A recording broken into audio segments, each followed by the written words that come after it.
Assalamualaikum warahmatullahi wabarakatuh. Ibu, bapak semuanya, sebelumnya perkenalkan, saya Retno dari instansi UIN Wali Songo Semarang. Di sini saya akan melakukan penyuluhan tentang berdagang. Semoga penyuluhan ini dapat bermanfaat bagi kita semua. Pertama-tama, apa Bapak Ibu tahu pengertian berdagang itu apa? Nah, pengertian berdagang sendiri menurut Kamus Besar Bahasa Indonesia, pedagang yaitu seseorang yang pekerjaannya adalah berdagang. Sedangkan menurut Kamus Ekonomi, pedagang adalah seseorang atau lembaga yang membeli dan menjual barang kembali tanpa mengubah bentuk dan tanggung jawab sendiri dengan tujuan untuk mendapatkan keuntungan. Perdagangan pada prinsipnya adalah pertukaran suatu komoditas dengan komoditas lain yang berbeda atau komoditas satu dengan alat tukar berupa uang. Ada strategi menjadi pedagang yang baik. Yang pertama, kuasai pasar. Kuasai pasar yang saat ini Anda jalani. Ini bermaksud Anda harus menguasai pasar yang menjadi target pedagang Anda tersebut. Untuk mempercayai sebagai pemasok utama, tentunya Anda harus memiliki reputasi nama yang baik dan bagus. Ini memerlukan modal dan usaha yang mumpuni untuk membangun image tersebut. Misalnya saja produk dagangan Anda adalah produk yang telah ramai dijual di pasaran atau barang memang menjadi incaran harian. Maka selain menjaga kualitas, Anda juga harus menjaga keyakinan para pembeli agar tetap betah membeli produk dari usaha dagang Anda. Jika pasar usaha dagang sudah Anda rajai dan Anda kuasai, maka Anda hanya tinggal menjaga kepercayaan tersebut. Yang kedua, pelajari pesaing. Anda juga harus mengetahui kelemahan serta kekuatan para pesaing Anda. Karena mengenal keinginan dan keluhan pembeli akan produk dagangan adalah salah satu hal yang penting dalam cara berdagang yang baik dan menguntungkan. Karena ciri khas pedagang dapat diketahui dari kelebihan maupun kekurangan yang mereka miliki tersebut. Dengan memahami ciri khas dari setiap pesaing, nantinya akan mempermudah kita dalam mencari celah untuk meningkatkan pelayanan kita dalam mendapatkan banyak pelanggan yang bermutu. Yang ketiga, kurangi sifat bosi, sifat pribadi yang akan merugikan Anda dalam berdagang. Satu ini tentunya harus dikurangi atau sama sekali dihilangkan. Karena dalam berdagang, sifat ini selalu menjadi pemimpin akan membuat para pelanggan kesal dan jengkel. Karena siapa juga yang ingin membeli pada orang yang selalu ingin menguasai segala hal, termasuk memimpin saat berdagang. Cobalah menjadi yang dipimpin, karena pembeli adalah raja dan dibalik tunduknya Anda kepada para pembeli akan ada imbalan nantinya menunggu untuk Anda miliki, bukan? Jadi, jangan bersikap bosi ketika berdagang ya. Yang keempat, visi dan misi. Tips lain dari cara berdagang yang baik adalah menguntungkan adalah dengan penentuan sebuah visi maupun misi usaha dagang Anda juga menjadi salah satu syarat mendirikan usaha dagang yang bisa dipakai sebagai acuan. Agar visi dan misi dari pedagang bisa Anda dapatkan, maka cobalah pertanyaan sederhana ini kepada diri Anda sendiri. Kenapa saya harus berdagang? Atau apa gunanya saya berdagang? Jika Anda bisa menjawab pertanyaan tersebut, tentunya Anda mengetahui dengan jelas visi serta misi Anda ke depannya. Pencapaian sebuah target adalah kegunaan dari visi maupun misi yang Anda buat. Yang kelima, berinovasi dan berkreasi.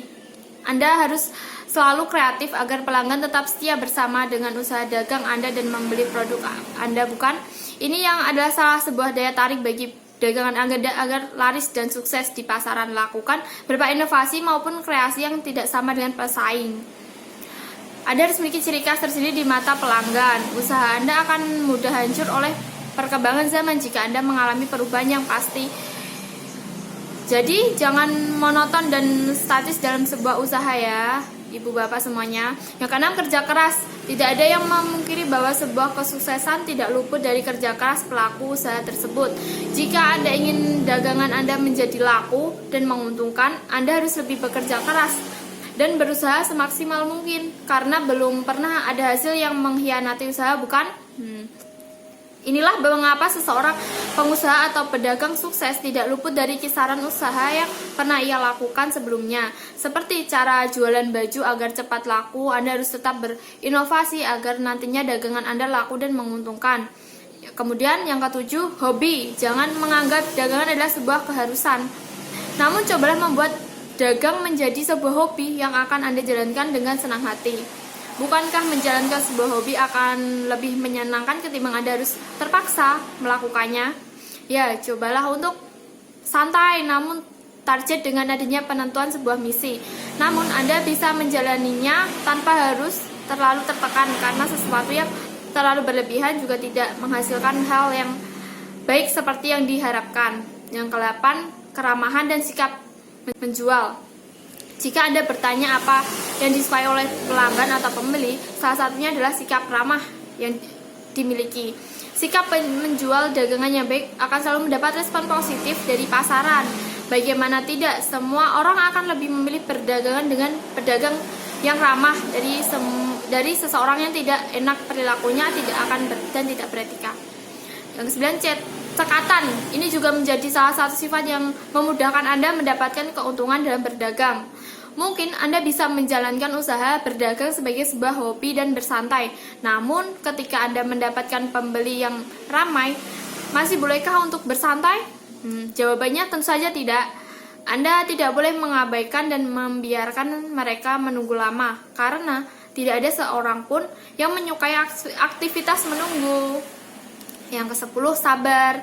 Sikap lainnya yang akan mengantarkan Anda pada sebuah keuntungan dagang adalah sabar. Di mana Anda harus benar-benar memahami dan mengerti beragam tingkah dan sifat konsumen yang akan ditemui nantinya. Bukankah Anda memang harus bersabar dan menerima resiko dagang tersebut? Dan ketentuannya harus dipenuhi saat berdagang. Yang pertama, komoditi barang dan jasa. Barang atau jasa yang diperdagangkan harus halal, tidak dibenarkan memperjualbelikan barang atau jasa yang diharamkan oleh syariat. Di samping halal, barang yang diperdagangkan harus jelas. Tidak dibenarkan memperdagangkan komoditi yang tidak jelas atau samar. Kemudian pelaku perdagangan, penjual dan pembeli harus memenuhi syarat akil dan balik untuk dapat melakukan transaksi perdagangan. Persyaratan ini dimaksudkan untuk melindungi keduanya dari tindakan penipuan dan tindakan lain yang merugikan. Dan kedua belah pihak harus memiliki etika akhlak yang mulia, seperti sidik, jujur, amanah, tanggung jawab, tidak menipu, menepati janji, murah hati, tidak melupakan akhirat. Kemudian tempat perdagangan hendaknya dilakukan di tempat yang baik, memungkinkan penjual dan pembeli dapat melakukan tawar-menawar dan tidak merelakan dalam bertransaksi. Kemudian proses perdagangan dapat berupa dua macam, yakni perdagangan halal yang dalam bahasa syariah disebut dengan jual beli, dan perdagangan yang haram yang disebut dengan perdagangan dengan sistem riba. Masing-masing perdagangan, baik jual beli maupun perdagangan dengan sistem riba, termasuk ke dalam pembahasan perdagangan tijarah. Keduanya bentuk perdagangan ini memiliki ciri yang berbeda, meski ada sebagian orang yang mencoba mempersamakannya. Tidak enak perilakunya, dan tidak beretika. Yang ke-9, cekatan.